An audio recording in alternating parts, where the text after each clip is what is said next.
Welcome to Unfiltered, Pixel Pro Audio's weekly show. Should you be recording your own band? We're going to tell you why you should. And why you should not.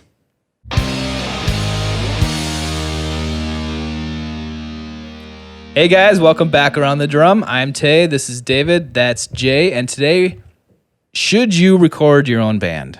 We're going to run through the pros and cons.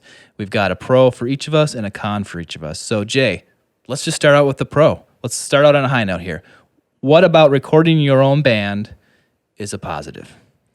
Well, it's a lot less expensive to do it that way, assuming you are going to want to continually record your band. You can get into a nice recording setup for, $1,000 with all the mics you need, the inputs you need to record your band. Okay. And so from that perspective, that's very cheap. If you're going to like a professional recording studio, you're gonna almost definitely pay a lot more than $1,000 to record a full-length album. Yeah. So it's significantly less expensive, and it's the gift that keeps on giving. True. Okay, yeah. That's fair. My pro is that it's an experience that you will remember for the rest of your life. I always look back, and whenever you're talking shop, musical audio shop with everyone, you're always like, yeah, I remember when I did that. And even this guy over here recorded my band a bunch of times. So everyone's like, guy right here. So I'm like, always like, hey, remember that time when we did that? You are literally making memories, whether it turns out good or not. I'm not talking about that. I'm just talking about, if it's, it's something to experience. It's the journey. You had fun with your bandmates, or or maybe you invited some friends over to do it, but you're making memories.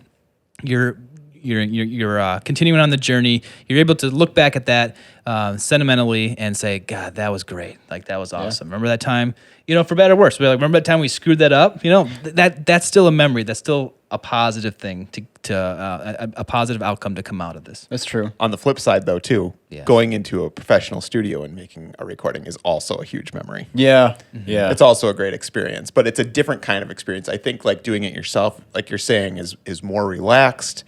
I think you come out of it feeling like you're more invested in what you built. And that's the nice thing about it too.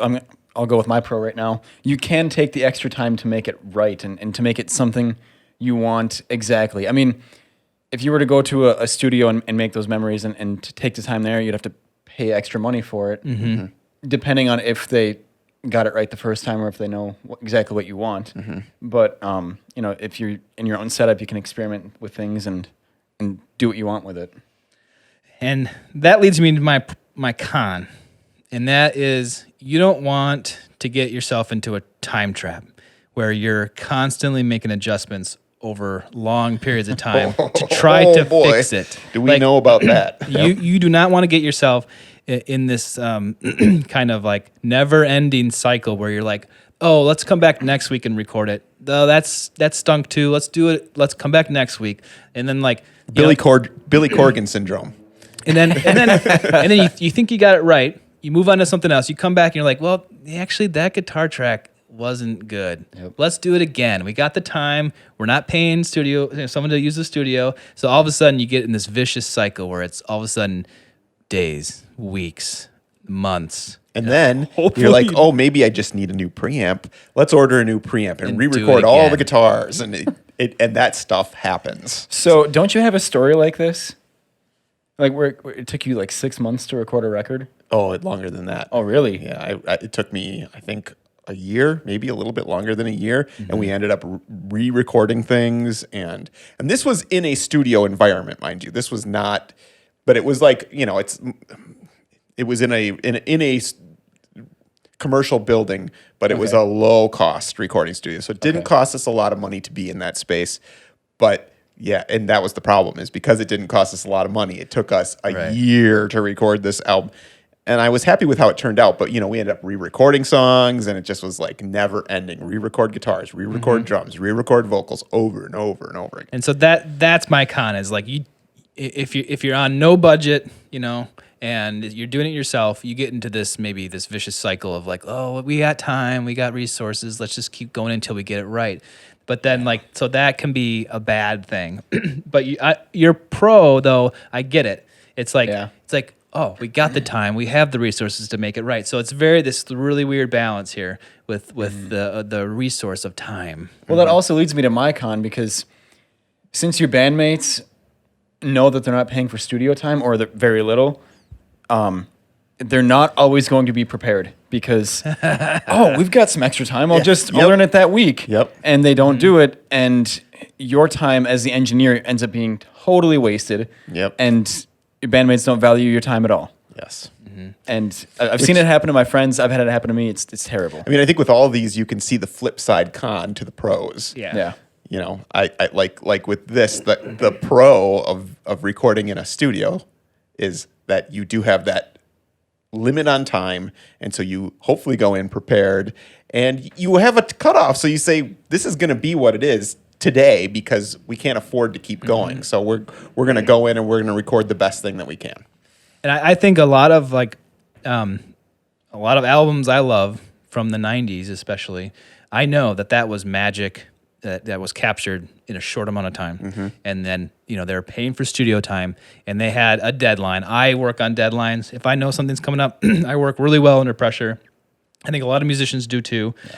So if you have a limit and a deadline, you got to get it done. You have this finite amount of time you have to accomplish. Yeah, if you know that you're going to be paying a lot of extra money if you screw it up, you're going to go in prepared. Yeah, hopefully. Yeah. So right, preparedness is key, and if you don't have that, you have a casual attitude about it, you can get into my con, which is a time trap. It just keeps rolling and rolling and rolling. It never ends. Right. And you're always like, we'll just redo it. And then you revisit something you did 6 months ago, and now you don't like that. Yep. And then Jay's getting a new preamp, so now we got to re-record. It's bad. And so then we'll get into my real con, which is that I think in general, if you're going to a professional studio, you're going to walk away with a really nice sounding finished product, because you're going to have the professional experience of an engineer like David, who's going to help you, and you don't have to figure everything out. And David and other engineers know the tricks and tips and everything. They've got their system down on how they record things. They know how to do it. And so you get that experience with that. And usually when you go to a pro studio, you end up with a product that you're proud of and you're happy with. In a lot less time than doing it yourself. In so much less time. Whereas, like if you're doing it yourself, maybe in a year or maybe in 6 months, you're going to end up with a product that you're like, I built that and I'm proud of it, but it may not sound as good, I'm kind of going through this right now. Like one of my bands, Shield the Survivors, we're doing a 15-track album, and I'm not getting paid for it, so like it's kind of taking the back burner.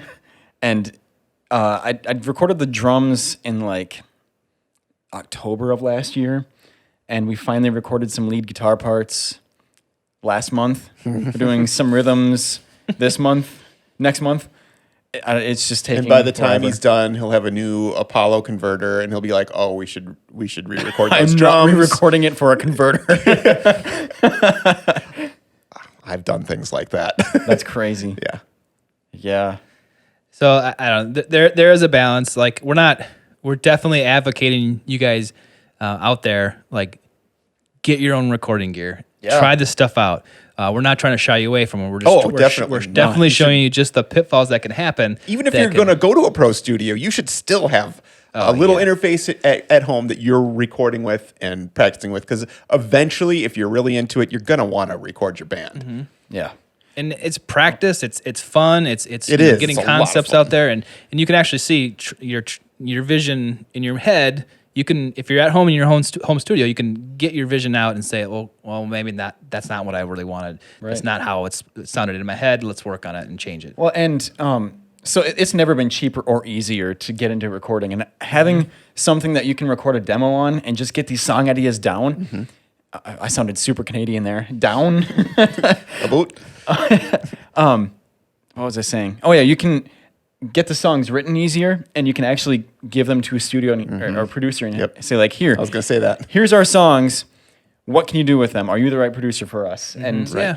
And also, the experience you get from that will make you better in the studio. If you have practiced recording at home a little bit, you'll understand a lot more when you go into the studio, the whole process, and you'll appreciate a lot more what the engineer is doing. And when you hear those initial tracks, you might be like, okay, you might hear things that bother you or don't. And if you know what you're hearing, it's just going to make you better, and you're going to have a better product in the studio. It's going to make your time there more efficient and valuable. And you'll be able to play to a click, right, Tay? Oh my gosh. Yeah. Drummers, please learn to play to a click. Even if you're not going to play to a click in the studio, you still should learn how to do it. Yeah. I learned that way.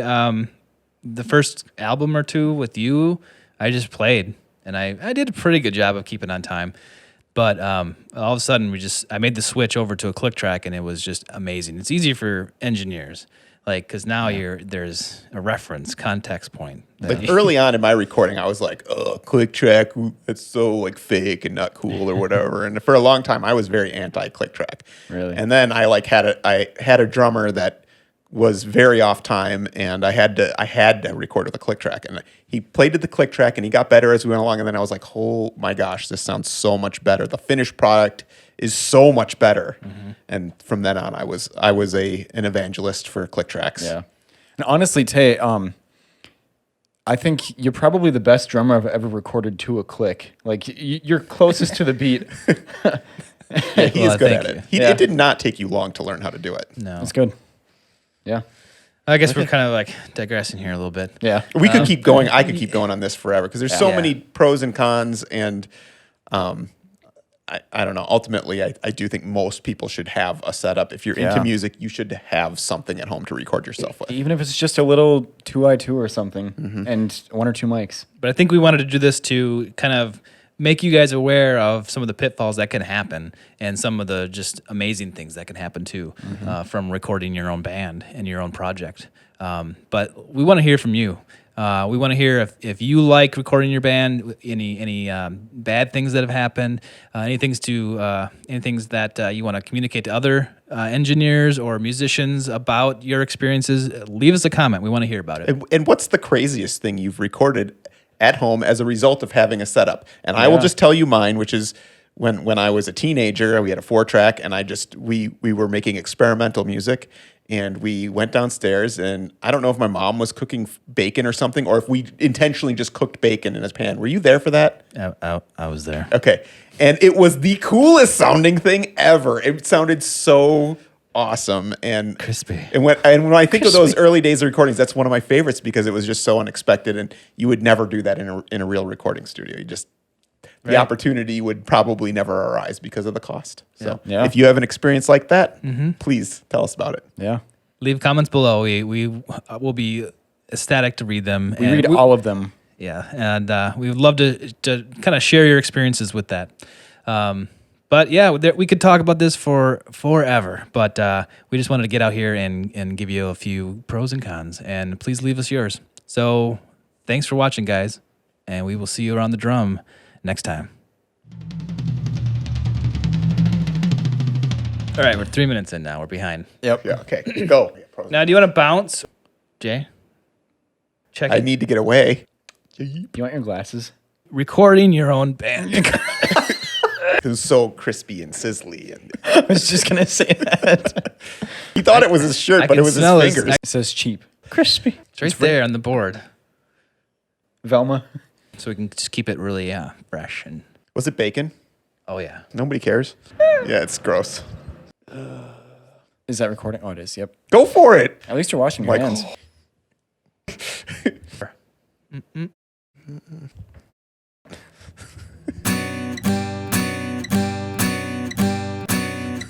My long fingernail.